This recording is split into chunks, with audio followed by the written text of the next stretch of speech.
اقرأ باسم ربك الذي خلق خلق الإنسان من علق اقرأ وربك الأكرم الذي علم بالقلم علم الإنسان ما لم يعلم كلا إن الإنسان ليطغى أن رآه استغنى إن إلى ربك الرجعى أرأيت الذي ينهى عبدا إذا صلى أرأيت إن كان على الهدى أو أمر بالتقوى أرأيت إن كذب وتولى ألم يعلم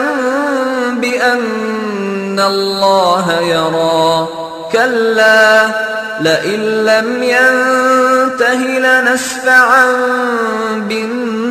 بالناصية ناصية كاذبة خاطئة فليدع ناديه سندع الزبانية كلا لا تطعه واسجد واقترب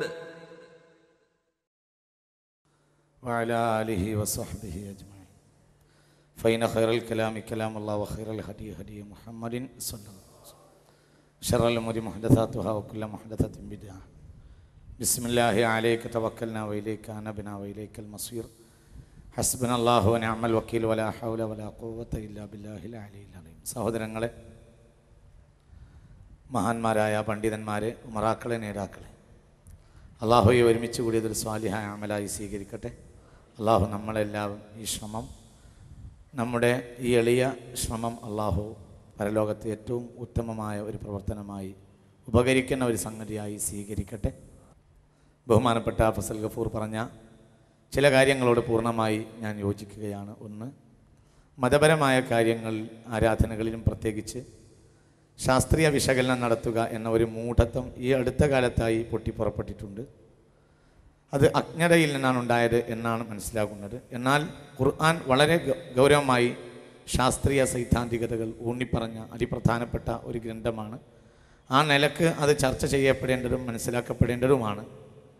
എന്നാൽ സാധാരണക്കാരായ ആളുകളുടെ മതവേദികൾ പൂർണ്ണമായും ഇന്ന് ഇത്തരം ആവശ്യമില്ലാത്ത ചർച്ചകളിലേക്ക് പോവുക എന്നത് സത്യത്തിൽ ഒരു ഉപകാരവും സമൂഹത്തിന് കിട്ടാത്തതായിരിക്കും എന്ന് ഞാൻ മനസ്സിലാക്കുന്നു. പ്രത്യേകിച്ച് നാട്ടുമ്പുറങ്ങളിൽ ഉള്ള ഈ പ്രഭാഷണങ്ങളിലൊക്കെ ആധുനിക യുഗവും ഇസ്ലാം, അങ്ങനെങ്കിൽ ആധുനിക ശാസ്ത്രവും എന്നൊക്കെ കേൾക്കുന്നവർക്കും ശാസ്ത്രത്തെക്കുറിച്ച് വലിയ പിടിയില്ല, പറയുന്നവർക്കും ഇല്ല. അങ്ങനെയൊക്കെയുള്ള ചില രീതികൾ തികച്ചും സമയം കൊല്ലുന്ന ഒരു നാശം തന്നെയാണ് എന്ന് മനസ്സിലാക്കണം. അതിൽ വളരെ പ്രധാനപ്പെട്ട ചില അംശങ്ങളുണ്ട്. മതപരമായ കാര്യങ്ങൾ ഈ താഴത്ത് മാത്രമാണ്. നായ തൊട്ടാൽ 7 പ്രാവശ്യം കഴുകണമെന്ന് പുണ്യനബി പഠിപ്പിച്ചു. എന്തിനാണ് നായ തൊട്ടാൽ 7 പ്രാവശ്യം കഴുകുന്നത്? നായയുടെ ശരീരത്തിലോ അതിൻ്റെ ഉമിനീരിലോ ചില ബാക്ടീരിയകൾ ഉണ്ടാകാം, ഉണ്ടാകാതിരിക്കാം. അത് ശാസ്ത്രകാരൻ പറയേണ്ടതാണ്. ഉണ്ടായാലും ഉണ്ടായില്ലെങ്കിലും നമ്മൾ കഴുകും. ഇനിയിപ്പോൾ എല്ലാവരും പറയുന്നു അങ്ങനെ ഉണ്ട്. നാളെ ഒരു സ്റ്റീഫൻ ഹോക്കിംഗ് അല്ലെങ്കിൽ ഇനി ഒരു കാൽസേഗനോ വന്നിട്ട് പറഞ്ഞു അങ്ങനെയൊന്നുമില്ല എന്ന് പറഞ്ഞാലും നമ്മളെപ്പോഴും കഴുകേണ്ടി വരും. ഇന്ന് ഈ ശാസ്ത്രീയ വിശകലനത്തിന് പിന്നാലെ നമ്മൾ പോയാൽ അത് വളരെ ഗൗരവമായി പുതിയ പണ്ഡിത വിദ്യാർത്ഥികളാണ് ചിന്തിക്കേണ്ടത്. ആവശ്യമില്ലാത്തതിന് ഈ ശാസ്ത്രീയ വിശകലനം നമുക്ക് തീർച്ചയായും ദോഷം ചെയ്യും. എന്തുകൊണ്ടെന്നാൽ ഇനിയൊരു നൂറ്റാണ്ട് കാലം നായ വളരെ നല്ല ജീവിയാണ് എന്ന് പറയാൻ ഒരുപക്ഷെ അന്താരാഷ്ട്ര മാധ്യമങ്ങൾ തയ്യാറായാലും ഒരുപക്ഷെ അതിൻ്റെ പിന്നിൽ ഇസ്ലാമിക മതത്തെ നശിപ്പിക്കുക എന്ന ചില അടിസ്ഥാനപരമായ ഗൂഢതന്ത്രങ്ങളും ചിലപ്പോഴൊക്കെ ഉണ്ടായേക്കാം. ഗൗരവമായി നമ്മളൊക്കെ ചിന്തിക്കണം. അപ്പോൾ പിന്നെ നമ്മൾ മാറ്റി പറയേണ്ടി വരും. നമ്മൾ ആര് മാറ്റിയാലും പറഞ്ഞില്ലെങ്കിലും ഒരേ സ്ഥാനത്ത് നിലകൊള്ളും. വളരെ ഗൗരവമായി നമ്മൾ ചിന്തിക്കേണ്ടതാണ്. മണ്ണ് കൊണ്ട് 1 പ്രാവശ്യം കഴുകണമെന്നാണ് നായ തൊട്ടാൽ. എന്തിനാണ് നമ്മൾ പിന്നെ അത് മതവേദികളിൽ ഇങ്ങനെ പറയും മണ്ണിൽ ഇങ്ങനെയുള്ള ഗുണങ്ങളൊക്കെ ഉണ്ട്. മണ്ണിൽ ഗുണമുണ്ടാവാം, ഇല്ലാതിരിക്കാം. 7 തവണ കഴുകണം. അതിൻ്റെ അഴുക്ക് പോകലൊന്നും ലക്ഷ്യമല്ല. എനിക്ക് തോന്നുന്നുണ്ട് 7 കഴുകേണ്ട ആവശ്യമില്ല അഴുക്ക് പോവാൻ. ബാക്ടീരിയ ഉണ്ടെങ്കിലും അത് പോകാൻ. പ്രോക്ടർ ആൻഡ് ഗാംബിളിൻ്റെ ഒരു ഉൽപ്പന്നമുണ്ട്, ക്ലോറക്സ്. അത് വാങ്ങിയിട്ട് ഒറ്റ തവണ അങ്ങോട്ട് മുക്കിയാൽ പോകാത്ത ഒരാണ് ഈ ലോകത്തിൽ. ഞാനൊരിക്കൽ ഗൾഫിൽ നിന്ന് വരികയാണ്. ഈ ക്ലോറക്സ് ഉമ്മാക്ക് കാണിച്ചു കൊടുക്കാനും ഉമ്മാക്ക് എത്തിച്ചു കൊടുക്കാനും എനിക്ക് വലിയ കുട്ടിയായി. അങ്ങനെ ഞാൻ എന്ത് ചെയ്തു, ഒരു വലിയ ടിന്ന് വാങ്ങി ക്ലോറക്സ് വാങ്ങി. അവസാനം എയർപോർട്ടിലേക്ക് വരുമ്പോഴാണ് ഈ ക്ലോറക്സിൻ്റെ വലിയ ടിന്ന് വാങ്ങിയത്. അതുകൊണ്ട് ലഗേജിൽ അത് പോയില്ല. പിന്നെ ഞാൻ എന്ത് ചെയ്യുന്നതിൽ ഈ ക്ലോറക്സിൻ്റെ ടിന്ന് ഞാൻ എടുത്തിട്ട് കൊണ്ടുവന്നു. എയർപോർട്ടിലേക്ക് ഇത് കൊണ്ടുവന്നപ്പോൾ ഞാൻ എൻ്റെ ഈ കുപ്പായത്തിൻ്റെ മാറിൽ ചുമന്നിട്ട് കൊണ്ടുവന്നു. സത്യത്തിൽ അതിൻ്റെ 1-2 തുള്ളി താഴെ വീണുപോയി. സുബ്ഹാനല്ലാഹ്. ഒരു കളർ ഷർട്ടായിരുന്നു. ആ കളർ ഷർട്ടിന് പിന്നെ ആ കളർ തിരിച്ചു വന്നിട്ടേ ഇല്ല.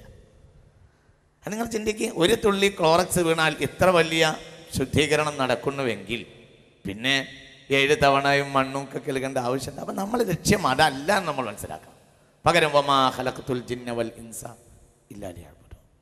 ഇത് വളരെ ഗൗരവമായി നമ്മൾ ചിന്തിക്കേണ്ട ഒരു സംഗതിയാണ്. രണ്ടാമതായി അദ്ദേഹം പറഞ്ഞ ഒരു പ്രധാനപ്പെട്ട കാര്യം തീവ്രവാദപരമായ കാര്യങ്ങളാണ്. അതിൻ്റെ പേരിൽ വികാരങ്ങൾ ഉണ്ടാകുന്നത് സ്വാഭാവികമായും, അതിൻ്റെ പേരിലുണ്ടാകുന്ന വികാരങ്ങളെ സ്വാഭാവികമായും നമുക്ക് മനസ്സിലാക്കാം. പക്ഷെ അതിൻ്റെ പേരിലുള്ള സാങ്കടിത ശ്രമങ്ങൾ മുസ്ലിം സമുദായത്തിന് ദോഷകരമായി ഭവിക്കുമ്പോൾ ആ കാര്യത്തിൽ ശക്തമായി ഇടപെടേണ്ടത് വളരെ അത്യാവശ്യമായ സംഗതിയാണ് എന്ന സാന്ദർഭികമായ ഒരു ഉണർത്തലും ഓർമ്മപ്പെടുത്തലും നമ്മൾ നടത്തുകയാണ്. അതുമാത്രമാണ് ഇവിടെ പണ്ഡിതന്മാർ ചെയ്തുകൊണ്ടിരിക്കുന്നത്. സത്യത്തിൽ ആരും അന്യരല്ല.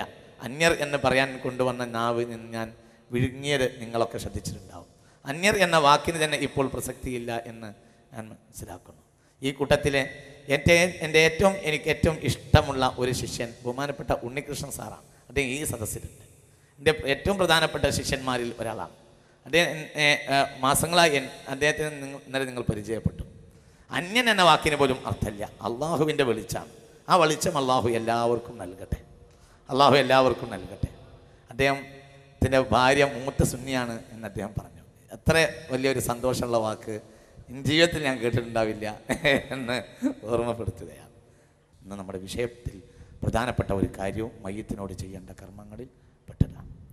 സമൂഹത്തിൽ എല്ലാവരും നന്മ പഠിച്ച് മനസ്സിലാക്കുമ്പോൾ എല്ലാവരും യഥാർത്ഥ മുസ്ലിമീങ്ങളും കേവലമുള്ള തർക്കങ്ങളൊക്കെ ഒഴിവാക്കിയിട്ട് പിന്നെ മതം എന്ന് പറഞ്ഞാൽ ഏത് കാര്യവും ഒരു വിശാലമായ കാഴ്ചപ്പാട് ബഹുമാനപ്പെട്ട ദീൻ പല കാര്യത്തിലും ചെയ്തിട്ടുണ്ട്, എന്നും ചെയ്യാവുന്നതാണ്. പല കാര്യങ്ങളിലും അങ്ങനെയുണ്ട്. ഒരു ആയത്തിൻ്റെ അർത്ഥം സിദ്ദീഖുൽ അക്ബറിനോട് ചോദിച്ചപ്പോൾ ഒന്ന് പറഞ്ഞു, അതേ ആയത്തിൻ്റെ അർത്ഥം ഉമർ ഇബ്നുൽ ഖത്താബ് തങ്ങൾ വേറെ ഒന്ന് പറഞ്ഞു. ഹീൻ എന്ന വാക്കിൻ്റെ അർത്ഥം എന്താണെന്ന് ചോദിച്ചോളാം. ഹീൻ, ഞാൻ ഒരു ഹീന് കഴിയുന്നതിൻ്റെ വരെ എൻ്റെ ഭാര്യയെ സ്പർശിക്കില്ല എന്നൊരു ഒരു സ്വഹാബി സത്യം ചെയ്തു. ഹീൻ എന്നാൽ ഘട്ടം എന്നാണ് അതിൻ്റെ അർത്ഥം. ഒരു ഹീൻ ഒരു സന്ദർഭം, ഒരു ഹീൻ കഴിയുന്നവരെ എൻ്റെ ഭാര്യയെ തൊടില്ല എന്ന് അയാൾ സത്യം ചെയ്തു. ഭാര്യയോട് ദേഷ്യം വന്നില്ല. അങ്ങനെ അയാൾക്ക് പിന്നെ ദേഷ്യമൊക്കെ ഒരല്പം അടങ്ങി. അങ്ങനെ ഭാര്യയെ സമീപിക്കണമെന്നായി. അപ്പോഴാണ് സത്യത്തെക്കുറിച്ച് ചിന്തിച്ചത്. അപ്പോൾ പിന്നെ ഹീൻ എപ്പോഴാണ് തീരുക എന്നായി. സിദ്ദീഖുൽ അക്ബറിൻ്റെ അടുത്ത് പോയി, ഞാനിങ്ങനെ ഹീൻ എന്നാൽ ഒരു ഘട്ടം, ഒരു സന്ദർഭം നടത്തും. ഹീൻ കഴിയുന്നവരെ തൊടില്ല എന്ന് പറഞ്ഞിരുന്നു, സത്യം ചെയ്തിരുന്നു. എന്നാൽ ഹീന് കഴിയാന്ന് ചോദിച്ചു. അപ്പോൾ സിദ്ദീഖുൽ അക്ബർ റളിയല്ലാഹു അൻഹു പറഞ്ഞു, വലക്കും ഫിൽ അർളി മുസ്തഖറുൻ വമതാഉൻ ഇലാ ഹീൻ എന്ന് പറഞ്ഞിട്ടുണ്ട്.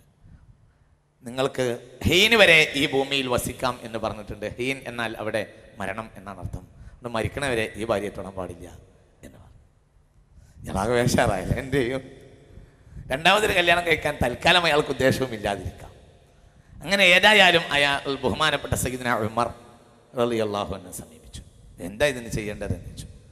അപ്പോൾ പറഞ്ഞു, ഹൽ അതാ അലൽ ഇൻസാനി ഹീനും മിനദ് ദഹർ, പ്രായത്തിൻ്റെ ഏറ്റവും പ്രധാനപ്പെട്ട ഘട്ടം എത്തിയിട്ടും മനുഷ്യൻ ചിന്തിക്കുന്നില്ലേ എന്നൊരായത്ത് പറഞ്ഞിടത്ത് ഹീൻ എന്ന് പറഞ്ഞിട്ടുണ്ട്. അവിടെ ഉദ്ദേശിക്കുന്നത് ശുയൂഹത്തിൻ്റെ തുടക്കം, വാർദ്ധക്യത്തിൻ്റെ തുടക്കമാണ്. വാർദ്ധക്യത്തിൻ്റെ തുടക്കം കണക്കാക്കപ്പെടുന്നത് 40 വയസ്സ് മുതലാണ്. അതുകൊണ്ട് ഇവിടെ ഈ അടിസ്ഥാനത്തിൽ ഹീനിൻ്റെ അർത്ഥം 40 കൊല്ലമാണ്. 40 കൊല്ലം ആ ഭാര്യയെ തൊടാൻ പാടില്ല എന്ന് പറഞ്ഞു. സയ്യിദുനാ ഉസ്മാൻ ഇബ്നു അഫ്ഫാൻ റളിയല്ലാഹു അൻഹു സമീപിച്ചു. അപ്പോൾ ഉസ്മാൻ ഇബ്നു അഫ്ഫാൻ റളിയല്ലാഹു അൻഹു പറഞ്ഞു, തുതി ഉകുലഹാ കുല്ലഹീനിൻ ബിഇദ്നി റബ്ബിയ. ഈത്തപ്പനെ കുറിച്ച് പറഞ്ഞിടത്ത് തുതി ഉകുലഹാ കുല്ലഹീനിൻ ബിഇദ്നി റബ്ബിയ, അത് ഓരോ ഹീനിലും അതിൻ്റെ കായ